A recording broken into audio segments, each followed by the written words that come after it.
Open ಮಾಡಿ ಸ್ವಲ್ಪ ಪಂಚಾಮೃತ ಅಗ್ನ್ಯಾದೇವನಂ ಅಗ್ನಿಪ್ರಣಯಂ ಸಮರ್ಪಯಾಮಿ ಶುಭಮಂಗಲಂ ದೇವಜ್ಞಂ ಆರಾಧನಂ ಪುಷ್ಪಮಂಗಲಂ ಪಂಚಾಮೃತ ನೈವೇದ್ಯ ಅಗ್ನಿದೇವತಾ ಆರಾಧನ ಪುಷ್ಪಮಂಗಲಂ ಸಮರ್ಪಯಾಮಿ.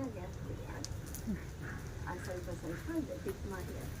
ಕರುಣಾದೇವನಂ ಸಿದ್ಧಾಂಗಯೋಗಂ ಮಹಾದೇವಂ ಕಾರ್ಯನಿತ್ಯ ಅನುಗ್ರಹ ಪಂಚಾಮೃತ ನೈವೇದ್ಯಂ ಅಗ್ನಿದೇವತ ಸಮರ್ಪಯಾಮಿ. ಮಹಾದೇವತಂ ಮಹಾಸಿದ್ಧ್ಯಂಗಂ ಕಾರ್ಯನಿತ್ಯ ಸಿದ್ಧಾದೇವಂ ಆರಾಧನ ಪಂಚಾಮೃತ ನೈವೇದ್ಯಂ ಸಮರ್ಪಯಾಮಿ.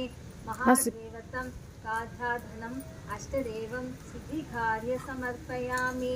ನೈವೇದ್ಯ ಪುಷ್ಪಮಂಗಲಂ ಅಶ್ನಕುಂಕುಮನಾಮಂ ಸರ್ವಯೋಹನಂ ಸಿದ್ಧಿಕಾರ್ಯ ಶುಭಮಂಗಲಂ ನೈವೇದ್ಯ ಪೂಜಿತಾಯ ಮಹಾರಾಧನ ಕಾರ್ಯದೇವಾಯ ಅಗ್ನಿದೇವತ ಸಮರ್ಪಯಾಮಿ.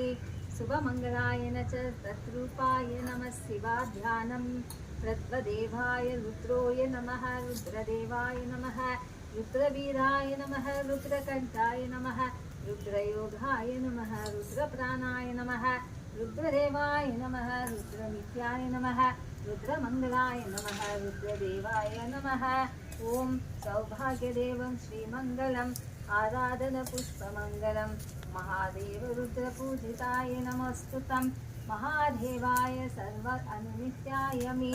ಓಂ ಕಲ್ಪಯುಕ್ತಿ ದೇವಿ ನಮೋಸ್ತುತೆ ಪರಮಾತ್ಮದೇವಾಯ ನಮಃ ಶಿವಂ ಹರ ಹರ ದೇವಾಯ ನಮಃ ಪಾರ್ವತಿ ಪರಮೇಶ್ವರಿ ದೇವಿ ನಮೋ ನಮಃ. ಅಗ್ನಾದೇವಂ ಅಗ್ನಿದೇವತಂ ಕೋಟಿರೂಪಂ ಪ್ರಣದೇವಾಯ ಮಹಾದೇವತಂ ಸಮರ್ಪಯಾಮಿ. ಮಾರ್ಗಲಿ ಕೈಯಲ್ಲಿ ಇಟ್ಕೊಳ್ಳಿ. ಹಾಗೆ ಒಂದು ಪ್ರಾರ್ಥನೆ ಮಾಡಿ.